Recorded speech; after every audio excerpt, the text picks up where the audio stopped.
नमस्कार दोस्तों, share market की दुनिया में आपका स्वागत है। दोस्तों, आज हम इम्पोर्टेंट चीज़ के बारे में बात करेंगे। मान लीजिए आपकी नई नई नौकरी लगी है और आपके खाते में आपकी पहली सैलरी आ गई 1 लाख रुपए महीना। बड़ी खुशी की बात है। अब आप 1 लाख में से 1 लाख रुपए दोस्तों खर्च नहीं करेंगे, थोड़ा बहुत पैसा आप सेव करना चाहेंगे। तो दोस्तों, आपके लिए शुरू होगी सबसे एक नई तरह की दिक्कत, फाइनेंशियल वर्ल्ड की दिक्कत। अगर आप उस पैसे को उसी बैंक खाते में पड़े ही रहने दें दोस्तों, टाइम के साथ उस पैसे की वैल्यू घट जाएगी, क्योंकि सेविंग बैंक अकाउंट में बैंक आपको ब्याज देगा 3-4% का और महंगाई है 7-8% की। अगर आप उसी बैंक में एफडी भी कर ले तो भी आपको 1-2% और ज़्यादा रिटर्न मिल जाएगा, लेकिन इन्फ्लेशन और टैक्स के बाद दोस्तों अभी भी आपका रिटर्न नेगेटिव रहेगा। बैंक में पैसा पड़ा पड़ा दोस्तों आपका घट रहा है। दूसरा तरीका है, आपने बैंक से सारी सेविंग निकाल ली, अपने घर में कैश रख ली। दोस्तों, कैश तो जितना है वो उतना ही रहेगा, वो तो 0% ब्याज देगा आपको। उसकी भी टाइम के साथ वैल्यू घटेगी, क्योंकि बाहर महंगाई बढ़ रही है। 100 रुपये किलो वाला पेट्रोल, 100 रुपये लीटर वाला पेट्रोल कल को 200 रुपये लीटर हो जाएगा। 70 रुपये किलो वाला दूध कल को 100 रुपये किलो हो जाएगा दोस्तों। तो महंगाई बढ़ रही है, घर पे पैसा पड़ा पड़ा उतना ही है, तो एक्चुअल में उसकी परचेजिंग पावर घट रही है।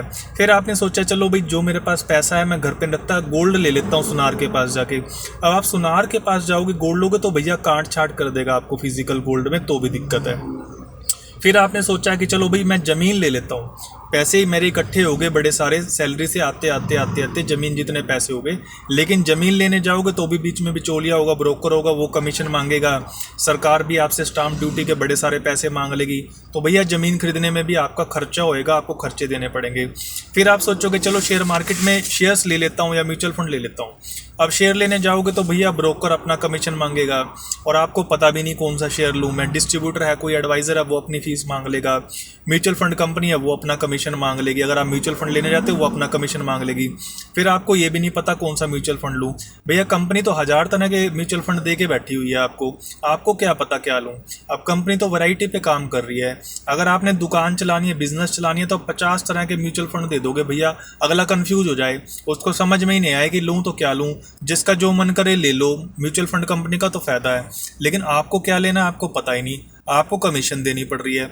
तो भैया आपकी पहली तनख्वाह तो आ गई, आपने सेविंग करने का डिसीजन भी ले लिया, लेकिन जो 30-40 हज़ार रुपये आपने बचाए हैं उसका करें क्या। उसको बैंक के सेविंग अकाउंट में रखें, एफडी कराएं, शेयर मार्केट में डालें। म्यूचुअल फंड ले तो कौन सा लें भैया, गोल्ड ले तो सुनार की दिक्कत है, प्रॉपर्टी या ज़मीन खरीदे तो स्टाम्प ड्यूटी दो भैया, बड़ी दिक्कत वाली बात है। लेकिन इन सब चीज़ों का दोस्तों सोल्यूशन है नॉलेज और ज्ञान।